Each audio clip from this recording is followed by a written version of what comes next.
Tenemos una propiedad increíble en uno de los barrios antiguos de la ciudad, que está de 2,5 millones. Joya, Jesús, cuéntanos un poco de este barrio, por favor. Estamos aquí en la colonia Miguel Alemán, es el enlace entre la Mérida tradicional y la Mérida moderna. Mucha comunidad, zonas muy arboladas, tiene 7 décadas y aún sigue viva. En 1946 fue una propuesta del gobierno de turno en ese momento para poder construir varias casas y por eso lleva el nombre del expresidente Miguel Alemán. Una colonia que tiene pues demasiada historia, Jesús. Son casas dentro de la ciudad. Toda la gente dice, ¿dónde vives? Ah, bueno, pues yo vivo cerca del Cohete. El Cohete literalmente es una escultura padrísima, toda la gente lo ubica como una referencia y estamos solamente a 2 cuadras de esa escultura, Jesús. Ahora, si agarramos la avenida 35, empezamos a ver que hay mucho comercio cercano, un Oxxo a 3 minutos y si te continúas más esa avenida llegas a lo que sería Walmart.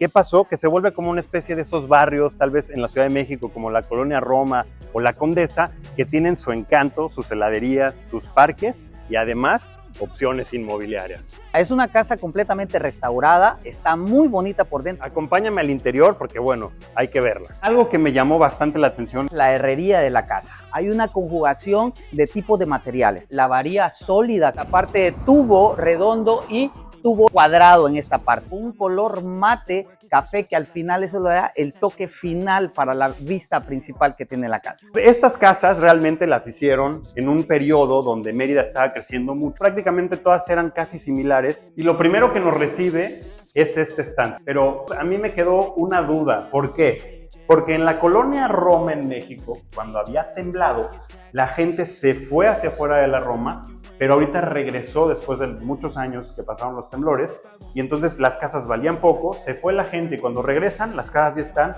como 2 veces o 10 veces su valor. Aquí en el Alemán, ¿qué pasó? Sucedió que la gente todavía no encajaba, estaba acostumbrada a ver en el centro aquellas casas con techos súper altos y al ver acá teníamos un techo muy bajo.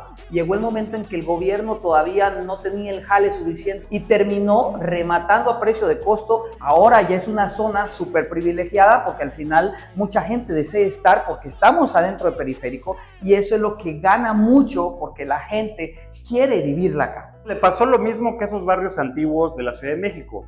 Creció su valor de una manera impresionante y ahorita la gente que quiere comprar les dicen Concal, les dicen Cholul, pero no hay cómo estar viviendo dentro de la ciudad con 5 minutos de un Walmart y a 2 minutos del Cohete. Tenemos aquí el comedor, tenemos piedra de fachaleta para que puedas ver la magia que se puede hacer en un espacio tan bonito. La primera recámara. Normalmente las casas aquí solamente son de 2 recámaras y algo muy curioso es este pequeño closet que tenemos acá, ¿ok?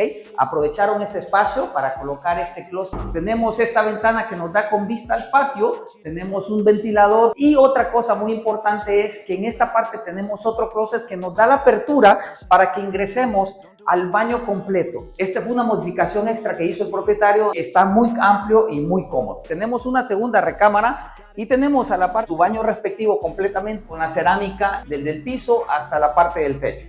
Está cómodo, está agradable.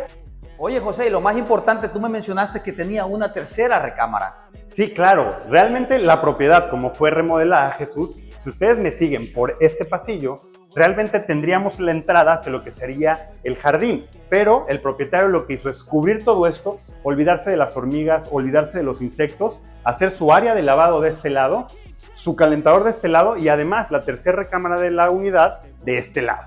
Prácticamente es una forma de aprovechar el espacio al 100%. Pero quiero que vengan a ver la mejor zona de la casa, Jesús. Oye, José, espera. Mira, algo bien curioso en esta parte es que tenemos esta pared, nos conecta con la otra calle principal que tiene la casa. Tú como comprador de esta casa puedes aprovechar a hacer otra puerta acá. Tener 2 accesos en tu propiedad está increíble, pero quisiera que me cuentes algo. ¿Cómo está el tema de la estructura de la casa? El propietario decidió, y constructor, reforzar todas estas con perfiles H que se ven genial. Originalmente existía una pared acá que me conectaba al pasillo, pero el propietario pensó en ese momento que la cocina fuera más amplia y eliminó este pasillo dejando un cargador en esta parte para que fuera más amplio. Lo que logró es tener un pasillo que conecte el viento cruzado. Entonces, no es una casa pequeña, pero tiene una ventilación que conecta estas dos puertas, Jesús. Y lo tercero que me encanta realmente es el tipo de toque que le dio con este porcelanato. Pareciese que fuese un granito, pero es un porcelanato súper bien colocado. Una de las cosas que más me emociona aquí es que la cocina está súper amplia. La cocina con esta amplitud, 3 habitaciones en un barrio antiguo, es una chulada. Prácticamente, Jesús, al final la casa nos muestra espacios muy interesantes, pero lo más importante no es la casa ni que tenemos la exclusiva. Lo más importante es que le des abajo a suscribirse para que sigamos llenando de espacios y oportunidades inmobiliarias en el YouTube y la rompamos. Gracias, Jesús, por acompañarnos. Un placer.